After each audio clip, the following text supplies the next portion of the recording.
मैं इसी सर आज का जो क्लास चलेगा आपको रीजनिंग का जो आपके एग्जाम में आने वाले एसएससी जीडी का इस तरह के सवाल है ना, वेन डायग्राम्स का बहुत ही ज्यादा क्रिटिकल पूछता है। और यह सवाल जो रीजनिंग का है यह हर एग्जाम में आपको ये पूछता है। रीजनिंग का जो चैप्टर है यह वेन डायग्राम है। वेन डायग्राम से रिलेटेड सवाल हमेशा एग्जाम में पूछता आ रहा है। सवाल है कि नीचे दिए गए आकृति में कौन सा शब्द को सही निरूपित करता है। मतलब जो वेन डायग्राम है मेरे लाडलो, याद रखिएगा वेन डायग्राम जो चैप्टर है ये क्या करता है, संबंध बनाएगा, रिलेट करेगा, एक दूसरे से क्या करेगा, रिलेट करेगा। क्या करेगा मेरे लाडलो, रिलेट करेगा। आपको ऐसा लगना चाहिए कि कौन सा कॉम्बिनेशन, कौन सा लॉजिक सही बैठेगा और फिट बैठेगा। तो सवाल में दिया हुआ है एशिया, कर्नाटक और भारत। क्या क्या है मेरे लाडलो, एशिया, कर्नाटक और भारत। तो हम डायग्राम में देखेंगे, गौर फरमाएंगे कि जो एशिया है, एशिया के अंदर क्या हमारा देश क्या है, भारत है। एशिया के अंदर कौन है मेरे लाडलो, भारत है। और भारत के अंतर्गत कौन है मेरे लाडलो, कर्नाटक है।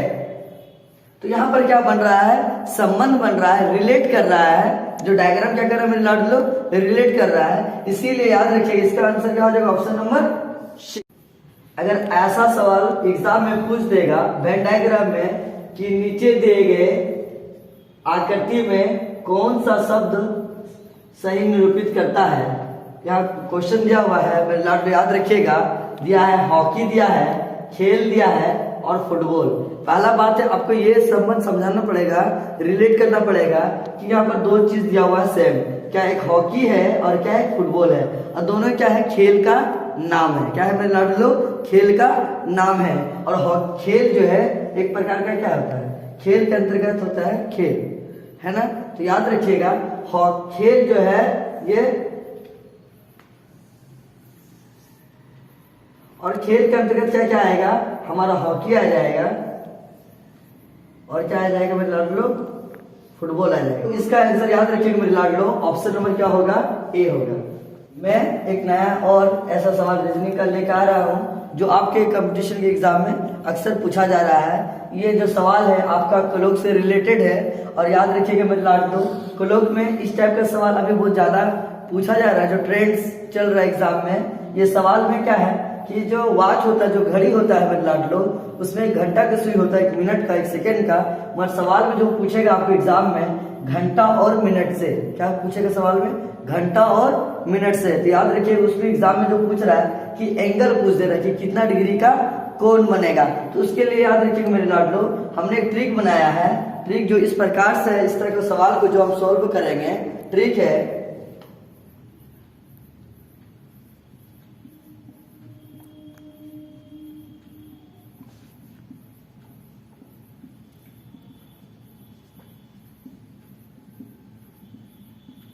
हम सवाल को देखते हैं। सवाल बोलते हैं यदि किसी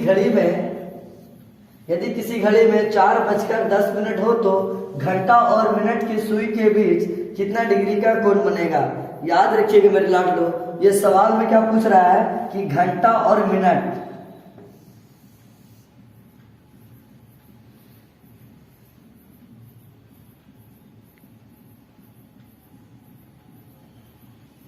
तो जो एंगल हो रहा है ना वो पूछ दे रहा हमारा एग्जाम में कि घंटा और मिनट की सुई के बीच में कितना डिग्री का कोण बनेगा।